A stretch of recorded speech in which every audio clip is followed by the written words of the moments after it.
America ने Iran के खिलाफ पूरी ताकत झोंक दी है, लाखों करोड़ों रुपए तबाह कर दिए, लेकिन ईरान से पार नहीं पा रहे। और यही वजह है कि अपने सहयोगियों से मदद मांग रहे हैं।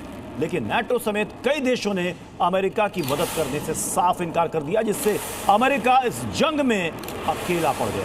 मिडिल ईस्ट में जैसे जैसे जंग घातक होती जा रही है, राष्ट्रपति डोनाल्ड ट्रंप अलग थलग पड़ते जा रहे हैं। कोई भी ईरान के खिलाफ अमेरिका का साथ देने को तैयार नहीं।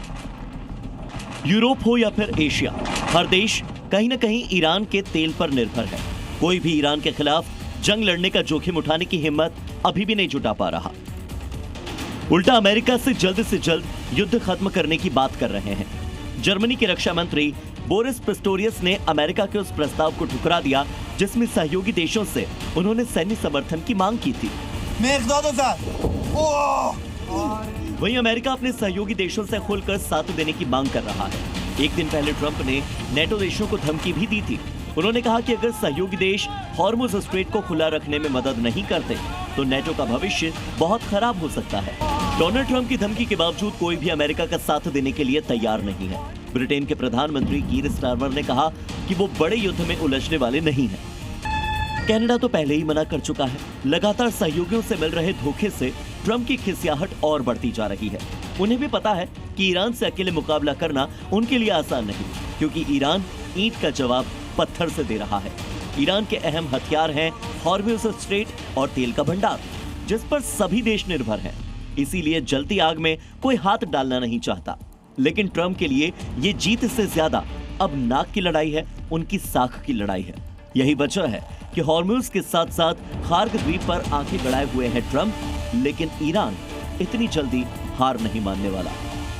ब्यूरो रिपोर्ट, जी मीडिया। जंग के बीच जो सिलेंडर की जमाखोरी कर रहे हैं, उनसे जुड़ी बड़ी खबर है। यूपी में योगी सरकार ने बड़ा एक्शन लिया है। एलपीजी कालाबाजारी पर कड़ी कार्रवाई की गई। अब तक 4,816 जगहों पर छापेमारी की गई है। 70 एफआईआर दर्ज की गई है। 10 लोग पकड़े भी गए, गिरफ्तार किए गए। योगी सरकार ने साफ साफ कहा था कि जमाखोरी किसी भी कीमत पर बर्दाश्त नहीं होगी और जो भी जमाखोरी करता हुआ पाया जाएगा उनके खिलाफ कड़ी से कड़ी कार्रवाई की जाएगी। और इसी को देखते हुए पूरे यूपी में 4,816 जगहों पर छापेमारी की गई है। 70 एफआईआर इसमें दर्ज हुई है। और एलपीजी संकट की अफवाह का आलम यह है कि श्रीनगर से लेकर अलवर तक लोग कतारों में खड़े हैं। अफवाहों के बाद गैस एजेंसियों पर कतारें लगी हुई है। सरकार बार बार समझा रही है कि कहीं कोई परेशानी नहीं है, लेकिन अफवाहें सरकार के मैसेज से ज्यादा तेजी से फैल रही हैं। जी न्यूज की यह रिपोर्ट हम आपको दिखाते हैं।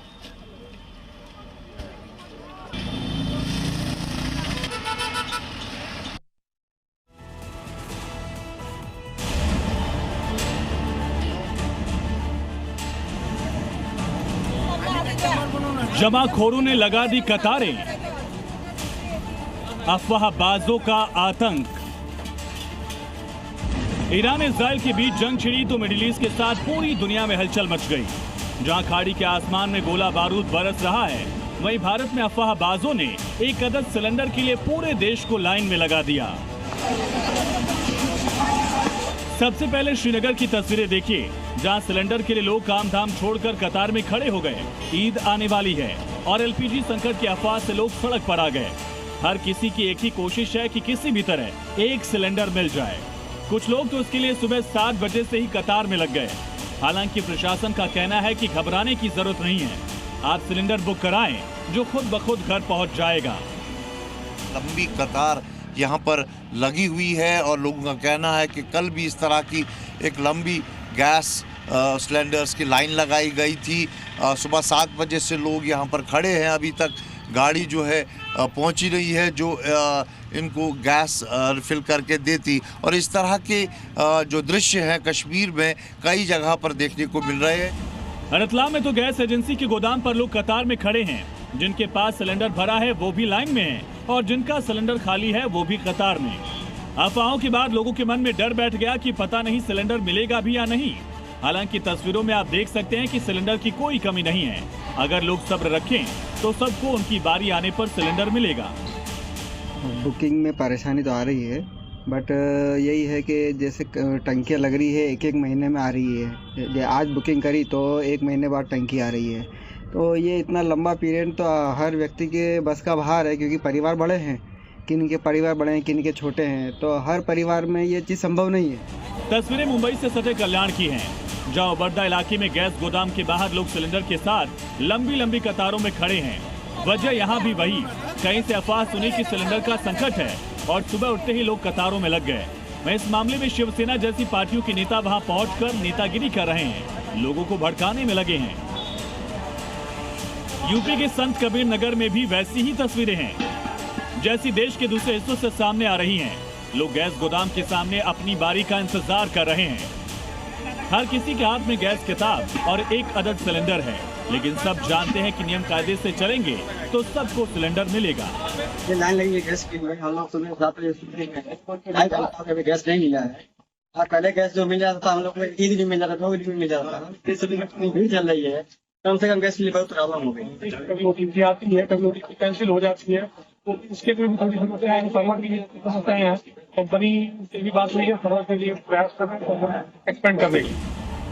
कतारों की तस्वीरें पश्चिम बंगाल से है, जहां नाले के बराबर में गैस एजेंसी के बाहर लोग लाइन में हैं। एक तरफ लोगों के हाथों में खाली सिलेंडर है, दूसरी तरफ भरे हुए एलपीजी सिलेंडर रखे हैं। यानी ये तो साफ है कि अगर लोग सिलेंडर की बुकिंग करेंगे तो सबको सिलेंडर मिलेगा। लेकिन चुनावी राज्य बंगाल में लोग सिलेंडर को बड़ा मुद्दा बना रहे हैं। राजस्थान के अजमेर में तो लोग भरी गर्मी में सिलेंडर के साथ कतार में हैं।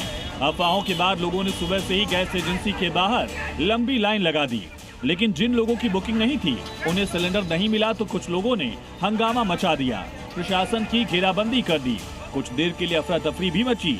हालांकि सरकार बार बार दावे कर रही है कि गैस का कोई संकट नहीं और जो लोग नियमों के हिसाब से बुकिंग करेंगे उनको सिलेंडर मिलेगा। लेकिन अफवाहों पर यकीन करने वाले अभी भी हकीकत से बहुत दूर हैं। ब्यूरो रिपोर्ट, जी मीडिया। तो जमाखोरों पर ऑल इंडिया स्ट्राइक की जा रही है, चाहे वो यूपी में हो, जहां पर एलपीजी कालाबाजारी करने वालों पर कठोर कार्रवाई की जा रही है, जहां पर 4816 जगहों पर छापे मारे गए, 70 एफआईआर दर्ज हुई है, 10 लोग गिरफ्तार किए गए। दिल्ली में मुंडका में बड़ी छापेमारी हुई है, 610 गैस सिलेंडर यहां पर जब्त किए गए। गोदाम मालिक के खिलाफ यहां पर भी एफआईआर दर्ज की गई है। एमपी की बात कर लें, 1025 स्थानों पर यहां पर छापेमारी की गई है, 1357 सिलेंडर यहां से जब्त किए गए। 8 मामलों में एफआईआर दर्ज की गई है। महाराष्ट्र में 2129 ठिकानों पर रेड की गई है, 1208 गैस सिलेंडर जब्त किए गए, 18 लोगों को गिरफ्तार किया गया है।